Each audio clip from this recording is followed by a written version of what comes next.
Hello, bachcho. Let's read this question. So this question says a proton and an alpha particle with their masses in the ratio 1:4 and charges in the ratio 1:2 are accelerated from the rest through a potential difference of v. If a uniform magnetic field B is set up perpendicular to their velocity, the ratio of the radii rp by r alpha of the circular path described by them will be, ठीक है। आपको ratio of the radii यहाँ पर बताना है, ठीक है, कितना होगा। तो चलिए बच्चों, इस क्वेश्चन का की कॉन्सेप्ट आप क्या लिख सकते हैं। Motion of charge particle in electric field लिख सकते हैं, ठीक है। क्योंकि देखिए पोटेंशियल डिफरेंस के कारण तो आपका ओके मैग्नेटिक फील्ड है, this is magnetic field, sorry, motion of the charge particle in magnetic field, ठीक है, ये इस क्वेश्चन का की कॉन्सेप्ट होगा, ठीक है। तो मैग्नेटिक फील्ड में तो उसमें मैग्नेटिक फोर्स लगेंगे, तो आप मैग्नेटिक फोर्स भी लिख सकते हैं इस क्वेश्चन का की कॉन्सेप्ट, ठीक है। बच्चों देखिए कोई चार्ज पार्टिकल आपका क्या कर रहा है, एक्सेलरेट कर रहा है, ठीक है। किसी एक एक्सटर्नल मैग्नेटिक फील्ड में विद हैविंग सम वेलोसिटी, यहाँ पर बोल रखा है ना, इट इज एक्सेलरेटेड, मतलब कुछ ना कुछ इसके पास वेलोसिटी होगी। वेलोसिटी भी तो it will experience some magnetic force, और मैग्नेटिक फोर्स कितना होता है आपका q times v vector cross v vector के इक्वल, ठीक है। अब बोला गया है कि जो मैग्नेटिक फील्ड है परपेंडिकुलर टू द वेलोसिटी है, तो ये आपका क्यू वी बी के इक्वल हो जाएगा, ठीक है। और फिर ये आपका देखिए, अगर वेलोसिटी और मैग्नेटिक फील्ड के बीच में एंगल 90 डिग्री है, तो ये ऑलवेज सर्कुलर मोशन करेगा, तो ये m b square by r के इक्वल हो जाएगा। यहाँ से आप आर निकाल सकते हैं, कितना हो जाएगा आपका m b by q b के इक्वल, ठीक है। ये स्टैंडर्ड फॉर्मूला, ये आपको वैसे ही पता होना चाहिए, ठीक है। दिस इज द रेडियस, ये आपका क्या हो जाएगा, चार्ज पार्टिकल इस रेडियस से मूव करेगा। मुझे क्वेश्चन ने बोल रखा है, देखिए चार्ज पार्टिकल को हम क्या कर रहे हैं, एक potential difference, constant potential difference v है, ठीक है। वी पोटेंशियल डिफरेंस है, मास कांस्टेंट है बच्चों, चार्ज कांस्टेंट है, मैग्नेटिक फील्ड भी कांस्टेंट है, वेलोसिटी वेरी कर सकती है।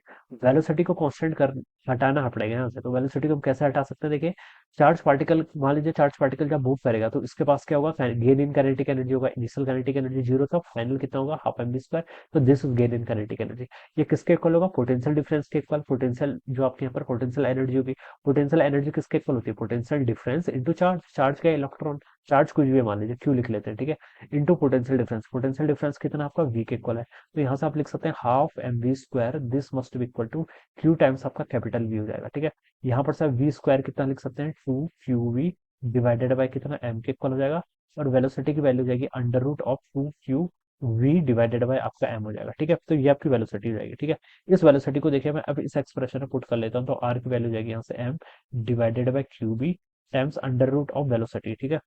और ये हो जाएगा आपका टू क्यू टाइम्स वी, आपका पोटेंशियल डिफरेंस है, टाइम्स एम हो जाएगा। इसको हम अंदर पुट करेंगे तो ये हो जाएगा आपका two q potential difference divided by m, ठीक है। और ये अंदर जाएगा आपका एम का स्क्वायर डिवाइडेड बाय कितना आपका क्यू का स्क्वायर, और ये बी का स्क्वायर हो जाएगा, ठीक है। क्यू से बच्चे देखिए आपका क्यू यहाँ पर कैंसिल हो गया, एक मास से आपका एक मास यहाँ पर कैंसिल हो गया। तो ऊपर बच गया आपका two m times capital v, यानी कि पोटेंशियल डिफरेंस है, और नीचे आपका क्यू टाइम्स बी स्क्वायर, ये वैल्यू बच जाएगी। This is my radius, radius की dependency.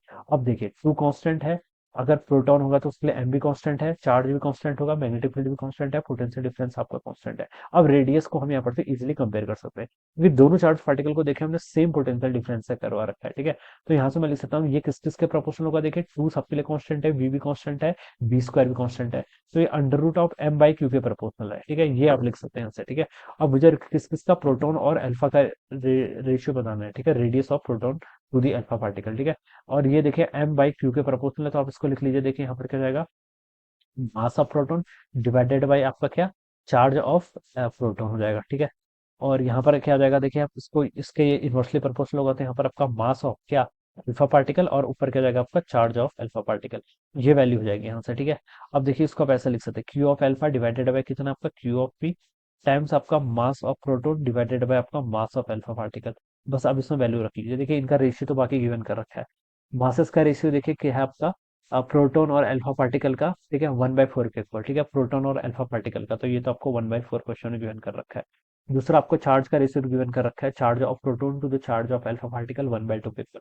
Charge of proton to the charge of alpha particle कितना है, 1/2 के इक्वल। इसको हम ऐसे लिख लेंगे कितना, 2/1 के इक्वल, ठीक है, क्योंकि यहाँ पर उल्टा है, ठीक है, टू टू जा 4 हो जाएगा, और ये आपका 1/√2 के इक्वल हो जाएगा। तो उसका राइट आंसर आपका ए ऑप्शन हो जाएगा। So I hope you all understood this concept, all the best and thank you so much.